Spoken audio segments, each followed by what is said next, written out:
How's everybody doing tonight? Hey, welcome back. Another fun-filled episode of Truck It. Yes, I hope everybody had a good Memorial Day weekend or enjoyed their Memorial Day weekend.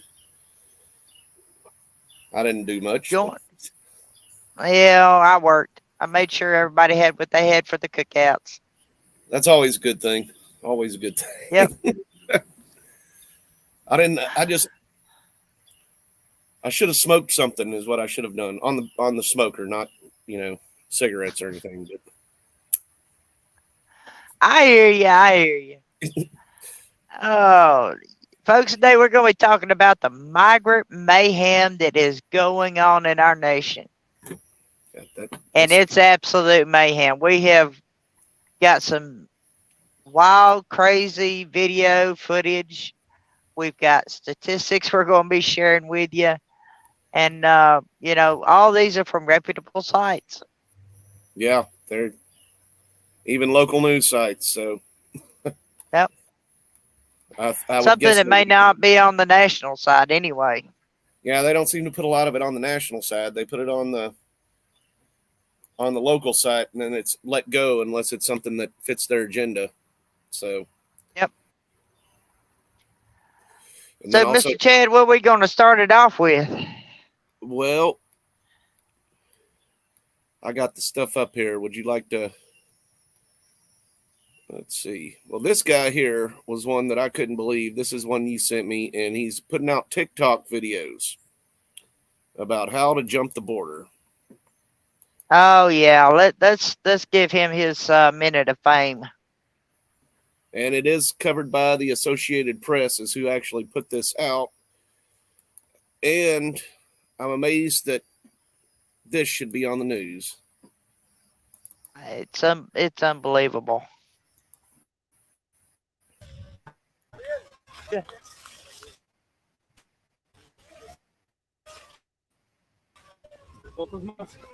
¿De Cuba son ustedes? Sí.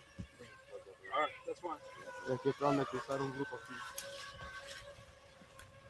Ahí están, son 3 que llegaron aquí. Gracias a Dios, mira, ahí está la Guardia Nacional. I make content on social media, particularly TikTok, all in Spanish, talking about immigration for those who are already here in the U.S. and for those who one day want to come here to the U.S. Así la situación actual en la frontera.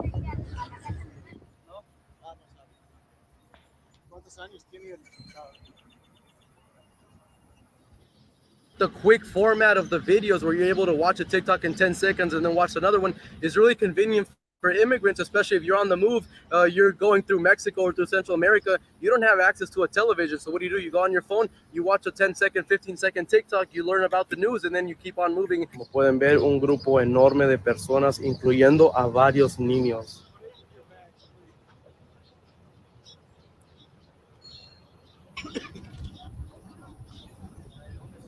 Somos seguidores de él por medio del teléfono, las noticias.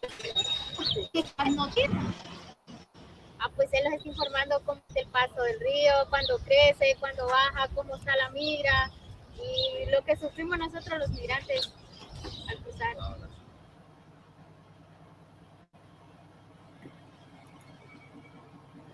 So there's a lot of desperation. Many people are trying to flee. If they're not already here, they're trying to find a way to get here. And what I try to do is just tell them the reality of that there's a legal process behind it, that once you get released, you have to go to your courts, how the court system works, all that kind of information, which is really lacking when you see someone on social media say, the border's open, everybody come. And my mentality is, if I'm here, my family was able to immigrate, today I'm a U.S. citizen, why can't others have that same opportunity? I've been blessed in this country to be able to go to school. Now I'm in law school. I've been able to work. I've been able to contribute. You know, I want people to have the same opportunities that I've had, but I want them also to be informed, because I want people at the end of the day to be safe, to be secure, and to not make decisions that could potentially put their lives in danger.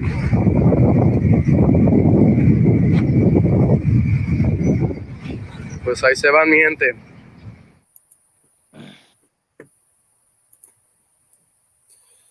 I agree, Miss Kimberly. Flee what? Yeah, because it don't look like you're too hungry and you got a cell phone, and, what are you looking for amnesty from? Yeah.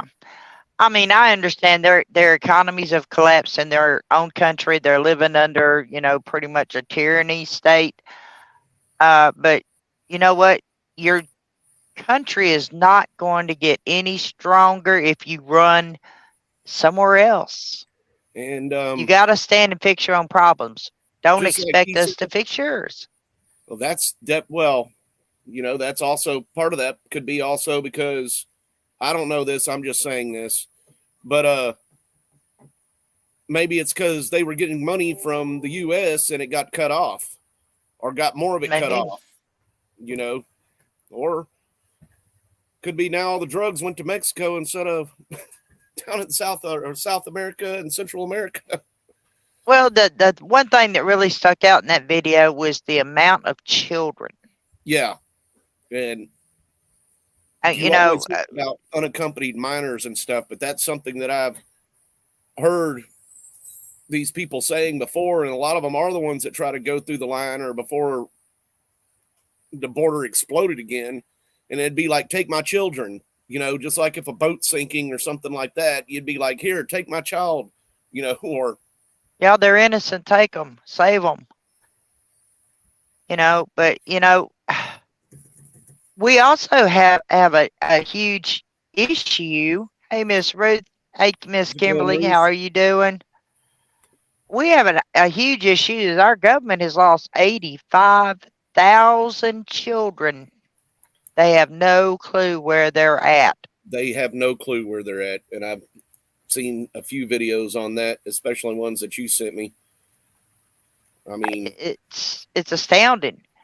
I mean, once they are taken care of and cleared, pretty much given their court date, they're put on a bus and they're shipped to other cities. And then now, go ahead, Chad. When is their court dates? Because I've seen a lot of this stuff about how far away their court dates are, and what are they going to do on their court dates? Are they going to start shipping all these people back, or what? I mean, that's. I've heard as long as 10 or 15 years. That's what I've heard until their day in court. I mean, what are they going to do until then? Because they're trying to pass legislation that they can't work for up to 6 months once they cross into America and claim sanctuary. And New York City's trying to change that now too, from what I was seeing, that they're trying to get them fast passes to get legalization to work too. So, yeah. But then again, I mean, instead of hiring 87,000 new IRS agents, why won't we get 87,000 judges in courtrooms? I know I've heard a few of how them judges work, and I don't know if I'd want a lot of them, especially ones that'd be appointed by this administration. So, well, this is true, but I mean, it beats just turning them loose or putting them up in $500 a night hotels. Well, have you got that video handy from New York? Actually, right now I can find it in a second. Right now, I was going to show the video about missing migrant children, if you don't mind. Well, let's show that missing migrant children, because I mean that's disturbing and disheartening as heck. And this is from one of our viewers' hometown news stations. The Houston Police Department confirms they are currently conducting investigations into reports of missing unaccompanied migrants brought to Houston by federal authorities. Gerald Harris has more as concerns for their well-being increases. HPD says they're looking into reports of missing unaccompanied juveniles who were resettled in Houston by the Office of Refugee Resettlement. The fact that ORR or HHS are missing any body who's a minor is obviously a cause for concern. By U.S. law, the Department of Health and Human Services has custody and must provide care for each unaccompanied child who has no lawful immigration status in the United States under 18. It's really important that we get to the bottom of it, that we at least identify if these folks did leave with a relative or if they really are in danger, because we also cannot deny the fact that some people are preying on these folks, on these young individuals, in order to traffic them to prostitution, gangs, or crime. Eddie Rodriguez is a former United States deportation officer and is now with LULAC, a Hispanic civil rights organization. He says the journey kids are facing to get here is often traumatizing. Sometimes they have no food, no water. They're in conditions that are either cold or hot, and they're in terrains that have, literally coyotes as far as animals and dangerous things that are going on all the time. He adds someone dropped the ball in keeping these kids safe. Customs Patrol, protection, all those, they're the ones responsible initially to have that. However, when they transfer them over to the other department or another agency, in this case, HH&S, then they take over. So nobody's really in the situation to pass on who watches them, who sponsors them, who's going to monitor them, who's going to go back and do the bed checks. There is no federal CPS or Child Protective Service. Gerald Harris, KHOU 11 News. The Department of Health and Human Services tells us they contacted sponsors and family members to inquire about the safety of the children reportedly missing. They say most of them have now been confirmed as safe, and the department continues to work with law enforcement to ensure the others are safe. So yeah, you see That's where all disturbing. Yeah, that is disturbing, and like Kimberly This said is down here. yeah. Well, I mean, if you look the way these kids are being held and where they have to live at, I mean, you saw the glass partitions, you saw the kids asleep on the floor. Do you think CPS or DHS would allow that in our homes? But it's Well, okay for our federal government to do it. Yeah, that's pretty sick. I guess you'd say that. Well, I mean, I've never been to juvenile detention, but other than at school, I guess you'd say. But I hear it's a world of difference between juvie and real jail, especially depending on where you go. For one, and Don't know. I ain't been to either one of them. I've been in a lot of detentions, though. I promise you. I stayed in detention in high school. not that kind of detention, like the lockup style detention. But I mean, all jokes aside, folks, this is horrible. This is horrible. I agree. And Kimberly said veterans get the streets even during COVID, so I guess it's okay. Well, I mean, I guess the I don't homeless think did any too. of I don't think any of it's okay. I don't think any of it's okay either. But now that all these people are coming across, what are they going to do with them all? Like one of the things I saw was Chicago they were talking about how they had 8,000 migrants already there, and they don't know what to do with them all. That's 8,000. That's just 8,000. That's a drop in the bucket compared to what Texas is dealing with. I mean, And it's been dealing with for 2 years.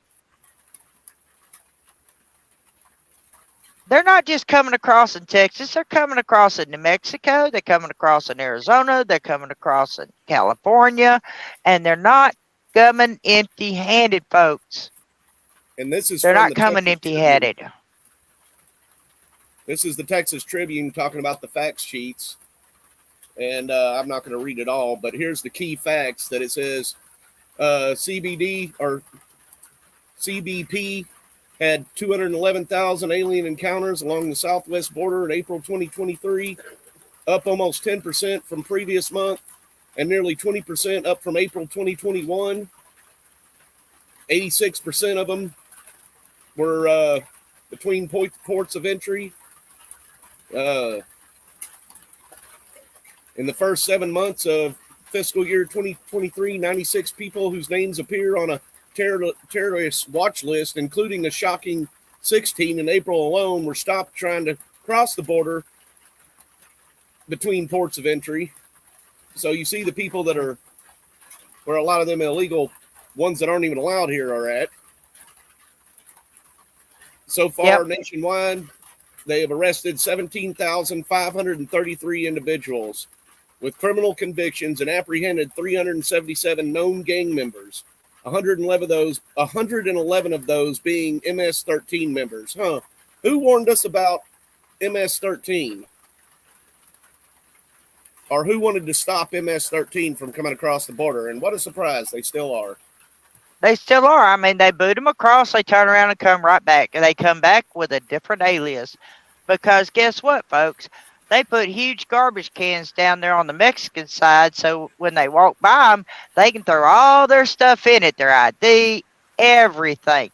And it's not just people from this continent that's No. coming across. They're coming from 157 different countries. That They're throwing their money away. They're throwing their ID away. They're throwing their clothes away. There you go. Boom. can't tell it's raining. Well, I noticed you lost your son. It'll come back here in a little bit. I know Florida. It's sunset now, so. It's amazing about what is going on, and you know nobody's being held accountable for it. Biden is just turning a blind eye to it. He didn't create this crisis, but Trump did. Yeah. Oh my goodness. It's all Trump's fault. Well, Title 42 just went away. Trump put Title 42 into effect. Well, when it went away, here we go. We're getting more and more and more and more people coming in. And I think California might be able to handle it better than California can't handle it any better than anybody else because shoot, you go to a Walmart, go to the camping section, they've got it all behind glass under lock and key. Yeah. Because people are stealing the bare necessities to stay alive. You know, people in some of them places like Chicago, again, for example, they're stealing anything that's not locked down. I mean, literally. Chicago just lost 4 Walmart stores that had groceries in them in central Chicago, which is where a lot of these migrants are going. Yeah, a lot of them are, and it's not just because they have lost so much profit from people stealing from them. That is 100% true, and it's not all the migrants though. No, the homeless rate in these major cities is horrible, but it's getting worse. I was trying to find the ones where, it's Vincent, getting absolutely worse. Send me a message. Is Vincent trying to call you? Yeah, he just tried to call me on the phone. Well, let's check some headlines here from and I'm just going to read these off because I hadn't shared it to Chad. This is from cpb.gov, cpp.gov. These are their key headlines from May 26, just a few days ago. San Diego field office seizes millions of dollars in narcotics in the first quarter of 2023. May 26th, next press release. U.S. Border Patrol discovers over $340,000 worth of fentanyl cocaine in a tractor trailer. Now that fella, he was real smart. He put all the packages under his bed like they weren't going to find it there. He had 7 packages of fentanyl. The rest of it, there was 33 containers of cocaine. He won't see the light of the day for a while, and he won't work for another trucking company. I promise you, that was a truck driver. I'm so proud of our hiring profession. U.S. Border Patrol, this is also May 26, seizes fentanyl worth $1.5 million in Pine Valley checkpoint. That was 122 pounds, people. 122 pounds.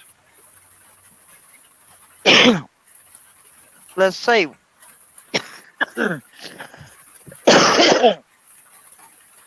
Oh, heck. Here's today. DBP officers seize 1.7 million in cocaine in Hidalgo International Bridge. That's a major one too. CPB IBWC set to temporarily close the Amsterdam port of entry in Del Rio, Texas. Wonder what's going on there. Well, that's a Del Rio. That's a pretty crazy place from what I've understood anyway. Now it is. I'm sure somebody watching could give us some insight what's going on down there. Yep. San Diego field office seizes $7.8 million worth of narcotics. Oh, I got to read that one. See exactly how much weight that is. 36 packages were discovered exactly on the floor, firewall, and gas tank of a vehicle. Ooh, my goodness. Fentanyl powder with a total weight of 4.67 pounds. Well, fentanyl pills, 2.25 pounds. Methamphetamines, 27.47 pounds. My goodness. Well, here it says, well, this is from March, I guess, but it's in the news locally in San Antonio right now. It says 3 migrants dead among 24 found trapped inside multiple train cars in Del Rio area. 15 people needed medical attention, but then it looks like at the bottom it says it's on from March. So, these are different ones. I guess this was a new one. And so far, it says on March 25th, 12 migrants were found dead in a rail car in Eagle Pass. Of the 12, one person died. On March 24th, the group was trapped inside a train car east of Nipah. It says 17 people inside the car, but a criminal complaint later stated that 12 Honduran migrants were found in the vehicle. I don't know what that means really, but okay. Well, that's usually the part of the gotaways, which, I mean, folks, the numbers we're sharing right now, the information we're sharing is just what they're wanting us to say. I'm quite sure it's a lot higher than that. Yeah. Because there are so many that are being sent across the border by coyotes. Very much so. And that's something else that I don't know if the government. Yeah. I don't know if the government's just replacing the coyotes or what. But yeah, it's almost like now my other lights come on. Kind of like, I know, like a lot of the coyotes, you have to pay them to take you places pretty much. So, it might cost this many thousand to get to the border or safe passage to at least the border. You have to get across yourself a lot of times. Then you might have to pay $10,000 to get to Houston, $20,000 to get to Chicago. And they don't have $20,000 just to give them. So they go to work for doing something else that they're not supposed to do, like taking in children, Yeah. I mean, the government's, the statistics are for the lost children, 85,000 children. Imagine how many children that the coyotes are bringing across. Right. That we will never know about. Right. Exactly. Imagine the parents of those children, if they weren't done away with in transit, that are out there looking for those children. And a lot of that now, from what I've seen, like in a lot of these places, like New York City, for example, they might take you to New York City, but if you want to go somewhere else, then New York City will actually pay to get you a bus to wherever you want to go. Yep. So that means it's on our dimes. Yeah. So that could be where a lot of those thousands of kids, maybe it's like, hey, come with me, or hopefully we don't. You want me to show the one from the whistleblower? Yeah, let's show that whistleblower one. He deserves some good credit for stepping up and stepping out and speaking out about what he's seeing in one hotel in downtown New York. This is at the and I think he actually works for the housing authority or for the bugs coming out now. worked for the commission to set the hotel up. So, and he had done it at multiple places, evidently. Hopefully my internet doesn't go out on me while I'm doing it. Well, if we lose our connection, folks, we will be right back, I promise you. Because this is an important topic we need to be discussing.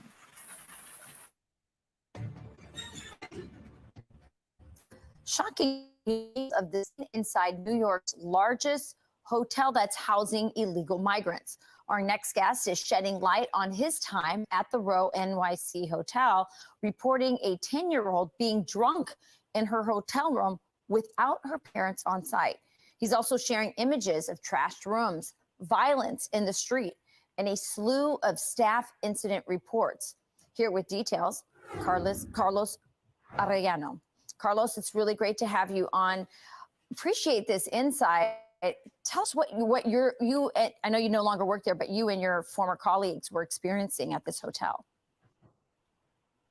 Just a lot of people who are they don't appreciate what they have, and they come here with the mindset of the way they live back at their home country, and they think there's no rules or no laws to be followed here. Did you ever feel endangered while you were working there, that things were getting just so out of hand? Every day, and former coworkers as well.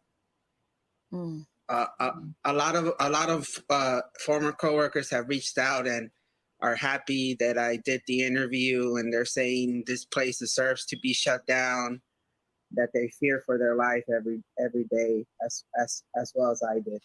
So this hotel used to be a tourist hotel. It's now housing illegal migrants. Has there ever been a time that you or your colleagues recall that this hotel was used to house American homeless people? Not myself, but I did hear. We would hear about plenty hotels that used to house homeless people and kick them out. Yeah. So tell us about this child that you found. Is that the 10-year-old who was found intoxicated? Is this a regular thing that you see children by themselves without their parents in these hotel rooms? It's an everyday thing. Every day we find about 10 kids alone in their hotel rooms, either drinking or doing drugs. With weapons will be in the room, but we're not allowed to go in there. We're not allowed to take anything from them. And it's basically a free-for-all in this hotel. Yeah. Do you know if the children, if the parents are indeed the parents of these children, or is there any indication about that, or do you feel like you're not sure about that? No, we find fake passports, fake social security cards, all kinds of fake documents in this hotel every day. Yeah, it's fascinating to me that, were there any consequences, by the way, when you found this 10-year-old? Because not far away from where you're at, there was an ABC producer who went out to dinner. He died unexpectedly on the way, and his wife was arrested. His American wife was arrested because it turned out that through this tragedy, they found out that their children were alone in a hotel room, and she was arrested for endangerment, the day after her husband died unexpectedly. Has anybody been charged or held accountable for children left alone in hotel rooms? No, they never are. And if they are kicked out of the hotel, they get sent to a processing center at Port Authority where they get given a second hotel. So say a husband decides to beat his wife up, he will get kicked out and they will just process him into a single men's hotel. So if you break the law, it's not we're going to report you to the proper authorities. It's let's give you a second or a third hotel room and you still stay in the city. Yeah, it doesn't seem like they're facing the same consequences as Americans. Sounds like a protected class. Carlos, you are a very brave whistleblower.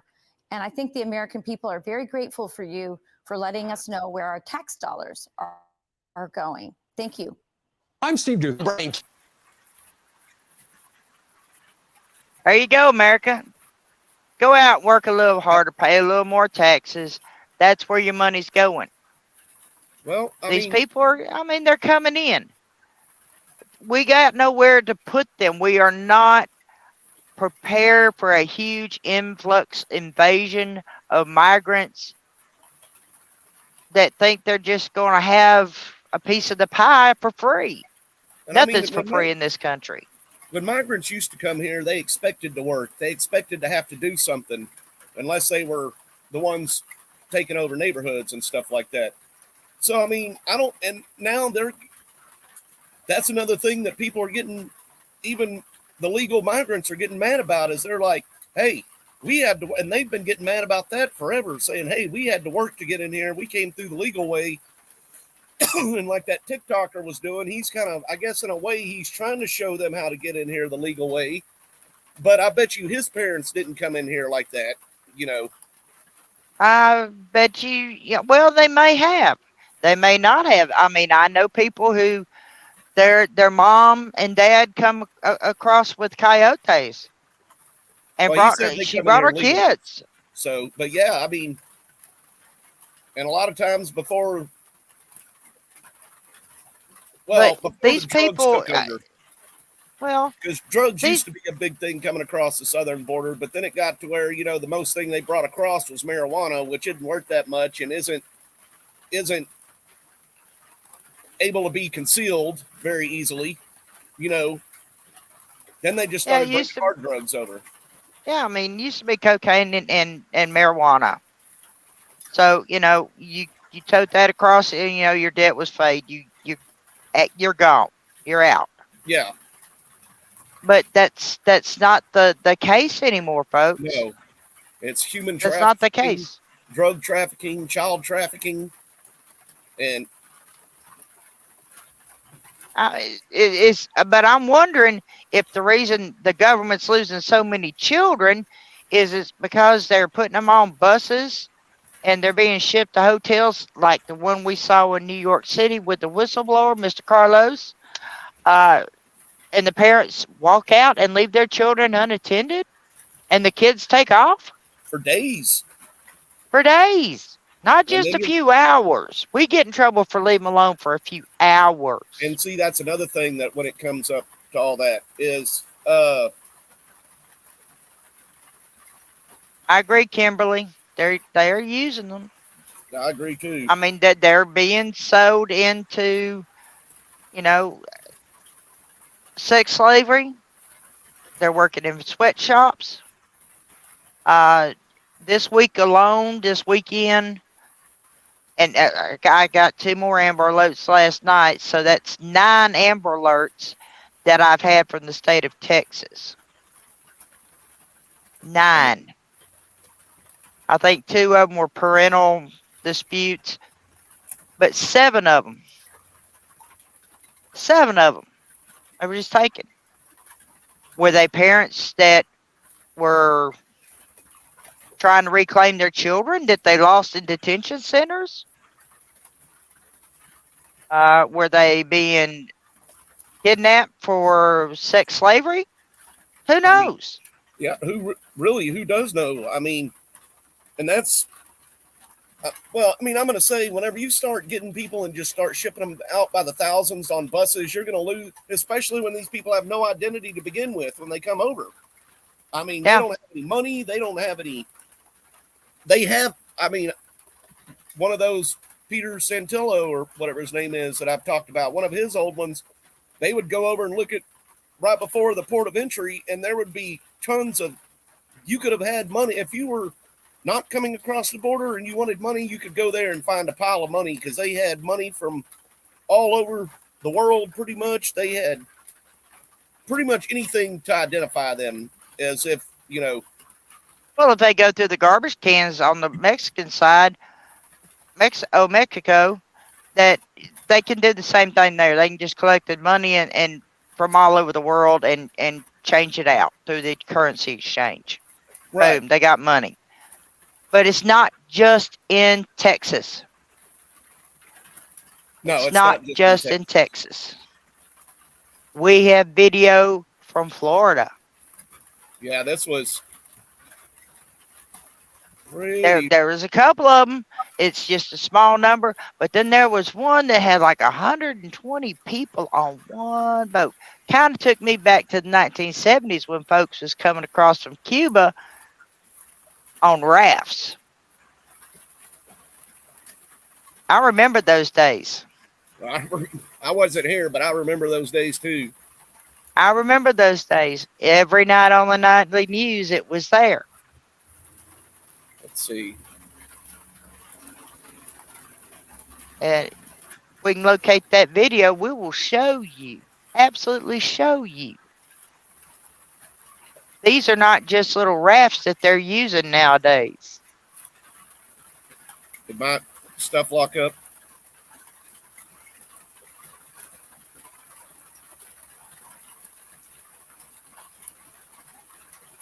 Can you hear me? And I hear you. Okay. And I do appreciate each and every person here that has joined us tonight. This is something that needs to be talked about because you're not seeing it on the media. You're not. And you're right, Dakota. Key Largo to making their way here following a weekend of other migrant landings that have overwhelmed the intake system in the Florida Keys. CBS 4's Ted Scouten was headed to Marathon when that migrant landed happened this morning. He's in Key Largo where he spoke with some of those migrants. Ted. Yeah, Lauren, we never actually even made it past Alamorada as we were driving down toward Marathon. That's because we had learned of at least 4 migrant landings in the Middle and Upper Keys between yesterday and today. Here's the latest one right back here. You can see that boat there offshore. This one happening as we were working the story. It was about 11 o'clock this morning that this boat ran aground just off Key Largo. We got here just as everyone made it to shore. Dramatic video shows the moment Haitian migrants jumped off their boat and made their way to shore just off the Key Largo coast. It's just heartbreaking, really. Doug Rudd shot this video showing as some 130 migrants made their way to land, many raising their arms, excited to be here. As soon as it ran aground, people started diving off the ship, and then they started swimming and finally walking in the shore. Amos Augustine was on board.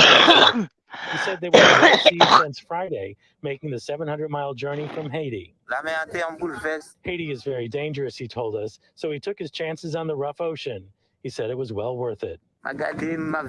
My heart is happy, he told us. I haven't eaten, but I feel full, joyous. He said, I'm alive. I feel like I can live. That's good. They're being processed by Border Patrol. Their hope is that somehow they'll be able to stay and not be sent back after their dangerous journey. It was amazing to see that these people would risk everything to make that trip, and we're so joyful to be making land here. And it was also hard thinking, well, they'll just probably be sent back. So all afternoon, those migrants have been shuttled out of here as they prepare for processing. Now, here's what we know. There were at least 2 landings today and 2 landings yesterday. Coming up at 6 o'clock, we'll talk to people who live here who say they're stunned by all these new arrivals. Live in Key Largo, Ted Scouten. There you have it, folks. Yeah, so these folks are coming from Haiti. Yeah. Now, if you remember a couple years ago, they got ripped by a couple of hurricanes back to back. Huge, massive devastation. Their economy is screwed. We sent humanitarian aid over to them. We sent them funding. We had people that went over and volunteered. But they haven't recovered. And a lot of them that stuff we sent them ended up sitting in a dang warehouse trying to say we never sent it to them also. So, and Florida did a big send off out there to them. So, you know, and when I was in college, I had a Haitian that I worked with, and, you know, he had a big, thick, heavy accent. He worked like for Bank of America or something while he went to college. And that really bad earthquake about 10 years ago happened, or about 12 years ago happened. And he was telling me about how most family there has family up in the mountains that they can go to. And if you don't, it's because you pissed all your family off being a criminal. And It was kind of crazy how he told me about the crime was over there and about how the law was over there. And it's kind of like, I guess, Mexico. A lot of people talk about Mexico, where you can just buy your way out of it. Pretty much anything, you know. Yep.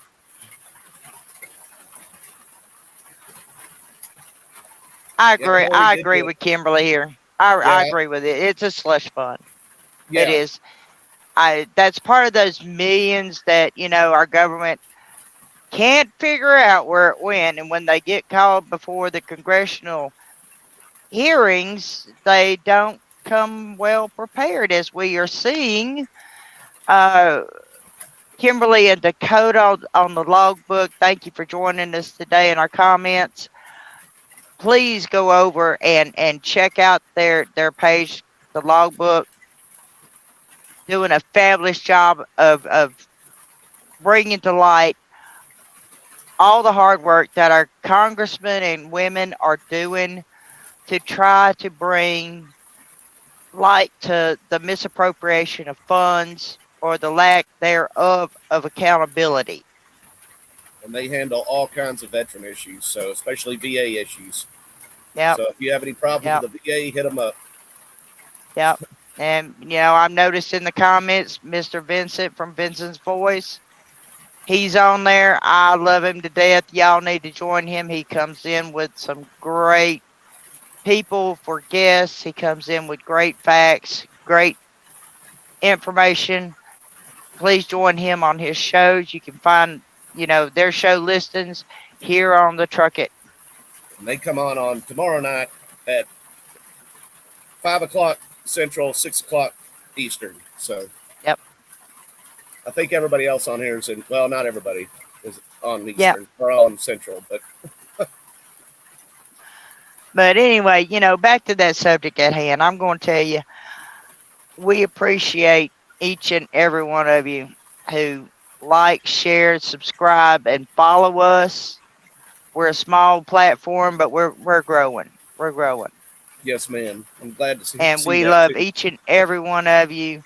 If you have something you want to hear us, you know, dig up the numbers on, get the video footage, get more information pushed out, please leave in the comments. We will do our due diligence to bring it to light. We may get in trouble for it, but we don't care. We're trying to stay out of trouble. Well, no, just sometimes in life you just got to say truck it. Coda said, especially you, Chad Candy. I don't know if he was talking about we love you guys too, or if he was talking about me getting in trouble. So we love you, Chad. You're a ray of sunshine. All y'all too.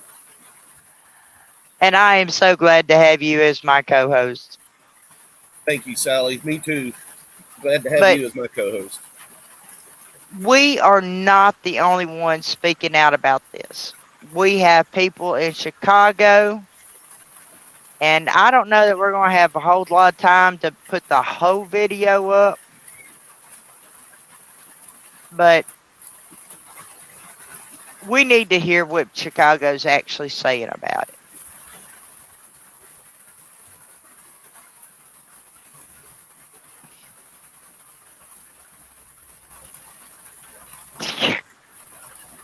Here you go. Well, that one's a long one. Oh, we'll start with the long one. May have to cut it short. There you go, Chad. Ray of sunshine powered by nicotine and Miller Lite. And we are not getting paid to plug for Miller Lite. I promise you. I'm drinking Dr. Pepper right now, by the way, Dakota. So. And I'm proud of you, sir. Proud of you. See, here's one of the scenes from there. It is insulting that consider such action about a forgotten community that none live in.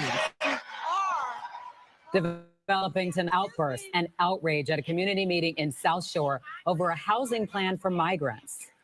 The debate comes as the city deals with the crisis of where to put migrants bussed in from the border. Elizabeth Matthews is live now with more. Elizabeth. Corey and Don, contentious to say the least. This forum was a chance for city leaders to get input from the public about the old South Shore High School housing migrants. The city got their input. A packed house at the South Shore International College Prep High School. The crowd voicing their opinion, strongly opposing the addition of migrants in their community. I am just outraged. I'm outraged, and I don't understand why our community was chosen. City representatives saying the old South Shore High School would not be a shelter, but one of 3 respite centers for the migrants to temporarily sleep, eat, and take a shower, starting with about 250 people taking up the building's first floor. This is a way for the city to get the current 300 migrants out of the police stations. Questions were asked, but answers hard to hear, interrupted by the upset crowd. Before the meeting, a small protest of South Shore neighbors demanding the energy put into the migrant issue be put into their neighborhoods. It is a slap in the face that we as citizens of the United States of America do not have the resources and support, but you're going to bring people who are not citizens here in our community, in our buildings that we pay taxes for, that you took away from us. Yeah. That is completely unacceptable. We are in a humanitarian crisis right now. The Black people in Chicago are bleeding on the streets. Mayor-elect Brandon Johnson had this to say about the migrant crisis. We have a responsibility to make sure that families who are seeking love and support here in the city of Chicago and throughout the state of Illinois, that they are not just welcome, but they are serviced. So is this a done deal? A spokesperson for Mayor Lori Lightfoot's office says this is a possible solution, but still a fluid situation. Reporting live tonight, Elizabeth Matthews, Fox 32, Chicago.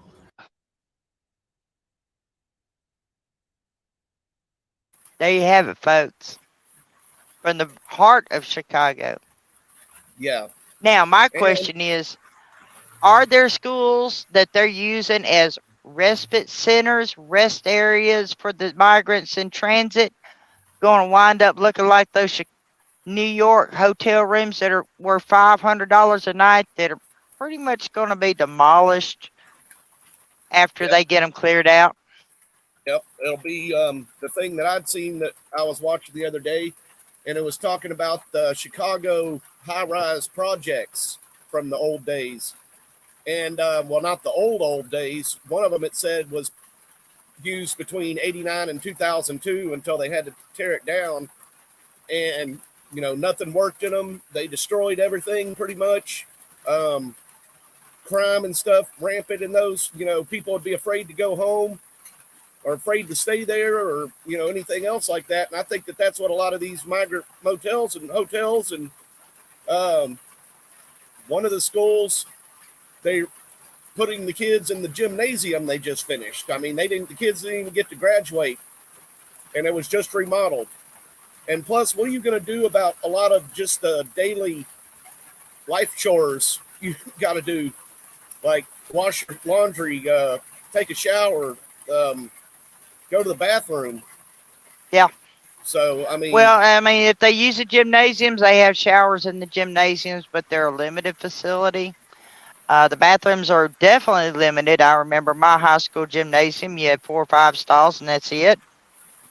Larger school may have 10 or 15 stalls for sporting events, but these people have no way to wash their clothes. Well, you know, they might have, 1 or 2 laundry machines in the back, but where are they going to get their food? They're getting Medicaid. They're getting food stamps. That was another thing from that hotel, and this was from a month or so ago, whenever it's been in the last few months, and it was talking about all the food they're throwing out at the Row Hotel. That the migrants... Because they're not eating it. Yeah, either refuse to eat it or, it's kind of crazy if you ask me. Well, I mean, it's crazy. You know, they want us. Hey, Deb, how are you doing, honey? Debbie. They want us to feel sorry for them. They want us to be humanitarian. But when they come here, we put them in nice hotels. They run off and leave their kids. The kids trash the hotels. They're stealing from the local businesses because there's tons and tons and tons of videos of local businesses in and around these hotels that they're being put up in respite centers, that they're going in and being robbed blind, not only for merchandise, but, you know, they're being held up. I mean, how are these migrants getting guns? There's another good question. If they're finding guns in the motel rooms and stuff, and then another thing I wonder is how much crime is actually reported that these large places of migrants are actually doing, you know? Yeah. How many of it is, you know, your local gang members doing it and, you know, blaming it on migrants? Oh, wait a minute. We have CCTV videos of business owners running migrants out of it. Yeah. And the migrants are trying to fight the property owner, the store owners, for saying you got to leave, and definitely language barrier there. I run into that issue all the time out here. The language barrier is getting really bad. I could imagine. I was trying to find one I had before about the shoplifting. You're right, Miss Ruth. You're absolutely right. There are people who have no dang clue about what's going on in these cities. And let me tell you, folks, it's not just the large, what do they call it? Sanctuary cities. It's in your small town communities too. Well, Illinois is a sanctuary state.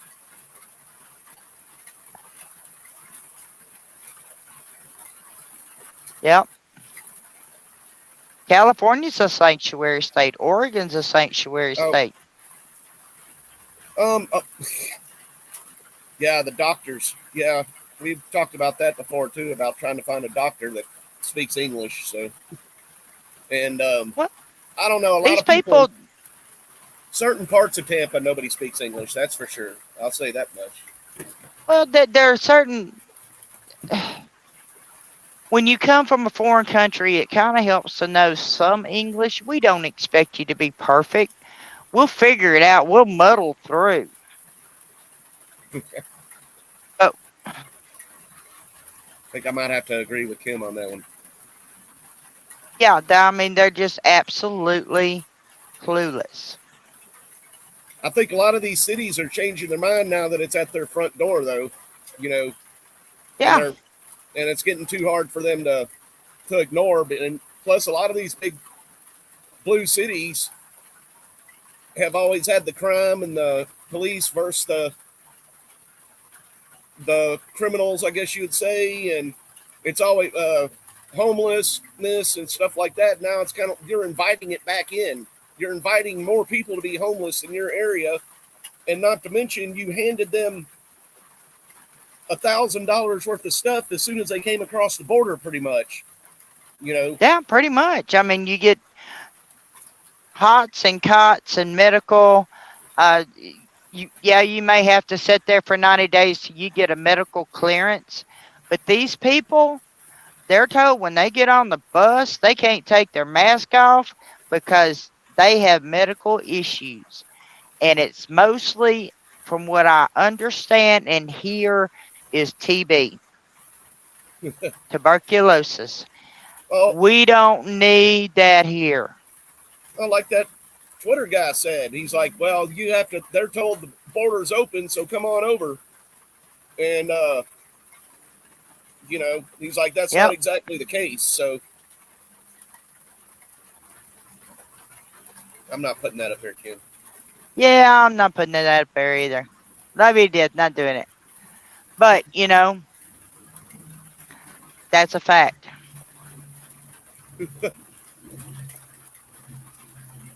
We don't need that here. we are a peace loving nation.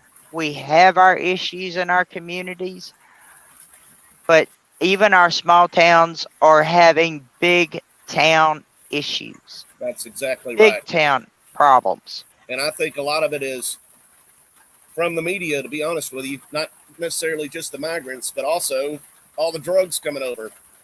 And yeah, I mean, when they travel, they bring drugs. Yeah, I mean, or Just their because addiction or they're whatever on else, one of these tour buses or maybe doesn't it's mean they're not getting drug drops and pickups at certain points where they stop to take a break on that bus. yeah, because these gang members, this drug cartels, they are everywhere in the United States, and if the gang member gets caught and deported, they just turn around, come back across the border, and disappear back into the society wait again another few years to get under processed. another name. And You saw in the video where the guy said they have fake passports and IDs. Yeah, definitely. Where are they getting them? And like somebody said before, it might have been Vince, and I have to agree with him on this. What it could be is like whenever Cuba said, or the U.S. said, open, if you make it to shore, you can stay in America from Cuba. And they just emptied out their jails and prisons, sent them all over here. So, yeah. I mean, so maybe that's how they're getting here so easily is they're.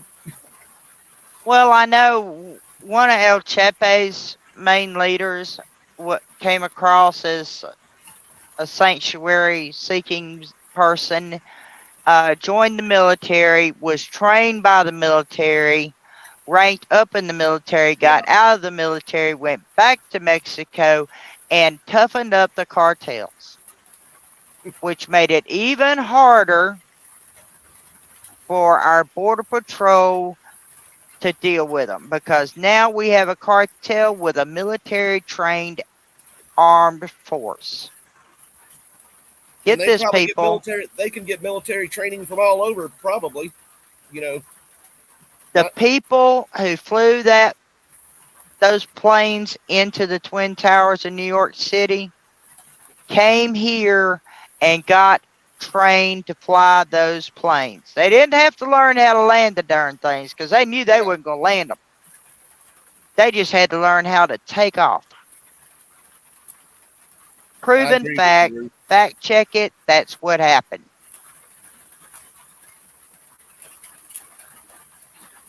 I tried to also. It's crazy. It's crazy.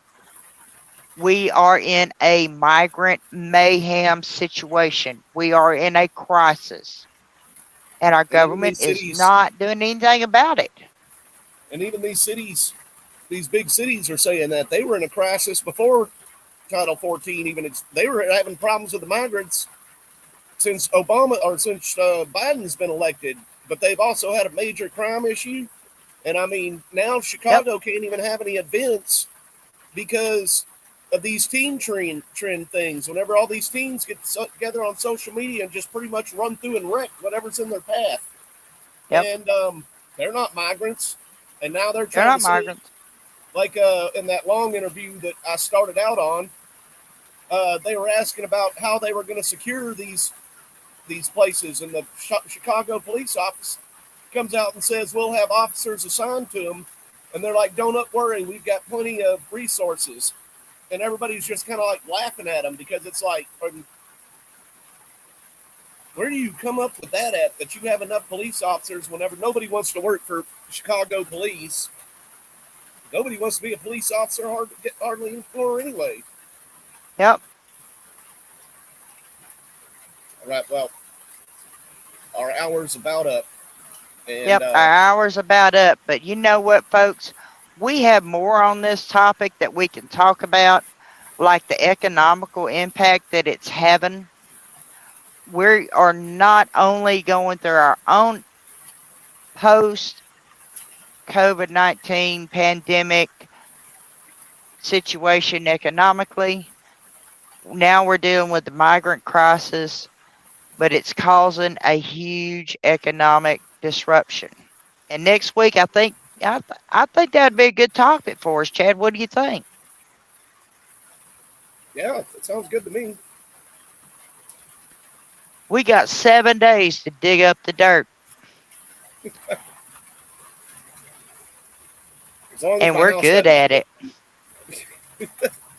We're good at it. Yeah, I think we could dig up some dirt. So let's see what next week holds. We're probably going to tackle the huge economic impact this whole migrant mayhem is causing. This is going to But cause we a think, shakeup. oh yeah, it's causing a shakeup major. We're in trouble. But there are a lot of other factors in the back scenes where I don't think the people are really paying attention to it. So next week is going to prove to be a very interesting week. Make sure you come back and join us next week, Tuesday at 7. Join Vincent Wednesdays at 5. And the logbook Friday and Saturday. Look for their 8, I believe. notifications. They'll schedule it, but I think they come on at different times. So yeah, they have a flexible. And every now and then, yours truly gets to make a guest appearance. I think Dakota and Kimberly with the logbook come on whenever they're not busy chasing down a town hall or a political event fit for veterans. So. Or a busy little toddler. Yeah. I'm going to tell you, they got a beautiful little girl. Little baby, she is a bundle of joy. But we love you. God bless America. God bless each and every one of you. And remember, sometimes in life, you just got to say, truck it. Truck it. See you next week, folks. See you next week. Y'all have a good week.